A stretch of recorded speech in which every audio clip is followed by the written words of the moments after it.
बुद्ध्यायाणम, यह हमारे नमोकार महामंत्र का चौथा पद है। इस पद के द्वारा लोक के उन स्वाध्यायशील पठन पाठन करने वाले, द्वादशांग के ज्ञान की किरणों को बिखेरने वाले, समस्त साहित्य और इतिहास को आत्मसात करने वाले उन आचार्यों के लिए, उपाध्यायों के लिए प्रणाम किया गया है, जिन्होंने अपने 25 मूल गुणों के द्वारा आत्मा को ज्ञानमय बना लिया है। नवग्रहों के संदर्भ में हम जब बात करते हैं तो हमारे यहाँ पर बुध ग्रह की एक बड़ी विचित्र स्थिति बनती है। बुध ग्रह के कारण जातक को स्वास्थ्य संबंधी समस्याओं का सामना करना पड़ता है।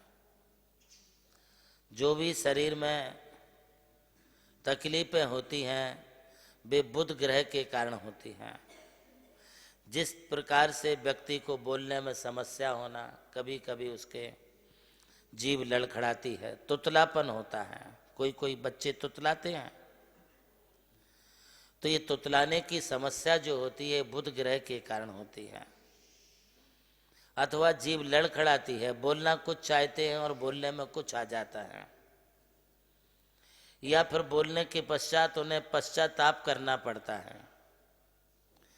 ये बुध ग्रह की स्थिति है। पहले सोचो फिर बोलो, किंतु लोग बोलने के बाद सोचते हैं कि हमें ऐसा नहीं बोलना चाहिए था।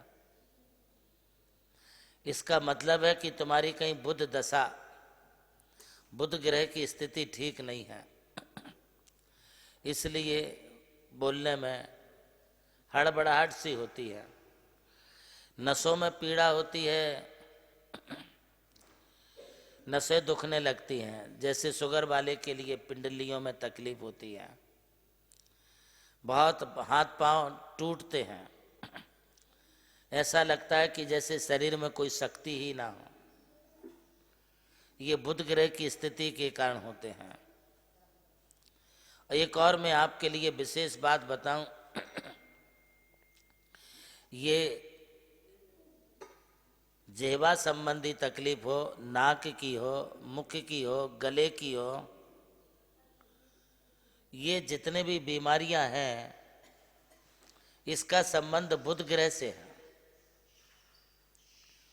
जिनकी बुध की स्थिति ठीक नहीं होती उन्हें नाक, गला, घसा, जीभ, मुख, इनकी तकलीफें विशेष रूप से बढ़ जाती हैं। हालांकि चर्म रोग, एलर्जी के अनेक प्रकार हैं, किंतु चर्म रोग, एलर्जी में भी छोटे से लेकर बड़े तक किसी को खुजली आती है शरीर में,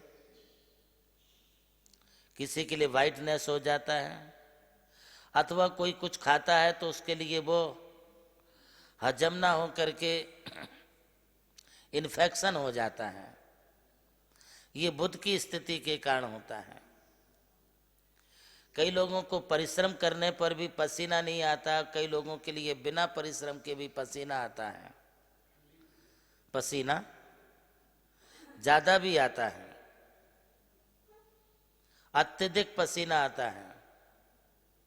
खाना तो सबको अच्छा लगता है, किंतु खाते वक्त भी पसीना आता है, ऐसा आपको भी होता है। ये आपकी बुध दशा ये दर्शाती है कि आपका बुध कमजोर है, इसलिए अत्यधिक पसीना और ज्यादा पसीना आ गया या तुम्हारा शरीर ठंडा पड़ गया तो गए काम से। इसलिए पसीना तो आना चाहिए बॉडी में। पसीना आने से हमारा ऑक्सीजन शरीर के भीतर के जितना भी अपना ये है वो सब निकल जाता है और रिलैक्सपन अपने लिए महसूस होता है। किंतु अति पसीना आ जाए तो कभी कभी तुम्हारा ये हार्ट बंद भी पड़ सकता है। हमारे तंत्रिका तंत्र में परेशानी होना, पाचन तंत्र में गड़बड़ी होना, ये भी जो स्थिति बनती है बुध ग्रह के कारण बनती है। अब रही बात इस बुध ग्रह के लिए हम कैसे ठीक करें, बिना दवाई के, बिना किसी ज्योतिषी के पास गए, बिना किसी तांत्रिक के पास गए हम अपने इस बुध ग्रह की स्थिति को कैसे ठीक करें, इसके लिए आचार्यों ने नमोकार महामंत्र की जो बात कही है उसमें चौथा पद नमो वज्जायाणम का है। अब इस मंत्र को आपको किस रूप में जाप करना है ये मैं आपके लिए बता रहा हूं। ओम ह्रौम नमो वज्जायाणम, ओम ह्रौम नमो वज्जायाणम। आप बोल सकते इसे, बोल के बताइए। ओम ह्रौम नमो वज्जायाणम, इसकी आपके लिए 8000 जाप करनी है। प्रभु श्री राम की जन्मभूमि अयोध्या रही और मोक्ष भूमि मांगी तुंगी। इसी यात्रा में उनके चरणों की रथ से पावन हुई ये भूमि राम टेकड़ी, जहां अनादि निधन महामंत्र नमोकार को समर्पित दिव्य तीर्थ का निर्माण हुआ।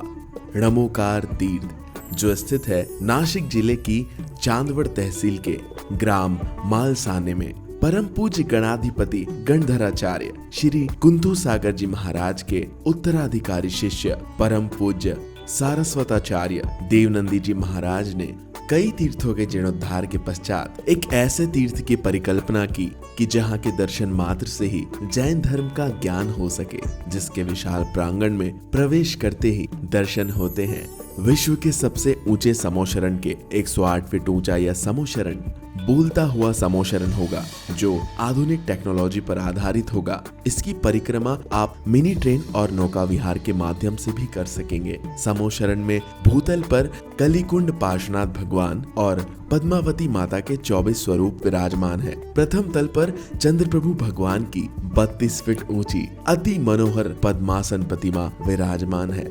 विश्व के सबसे ऊंचे पंच परमेष्टि के 51 और 31 फीट की प्रतिमाएं भी यहाँ पर स्थित हैं। साथ ही जैनागम के महान गुरुओं को समर्पित अति सुंदर गुरु मंदिर है। ध्यान कक्ष, ग्रंथालय, संत भवन, 22,000 स्क्वायर फीट का विशाल पिलरलेस हॉल और 200 से अधिक कमरों की धर्मशाला, भोजनशाला, समाज जन हेतु कम खर्च में मांगलिक आयोजन के लिए मंगल कार्यालय और आगामी योजना में है जैन नॉलेज सिटी। और इस भूमि पर आकर आपको अनुभव होगा नमोकार केवल एक तीर्थ नहीं, एक दिव्य अनुभूति है। वो अनुभूति आपकी भी प्रतीक्षा में है।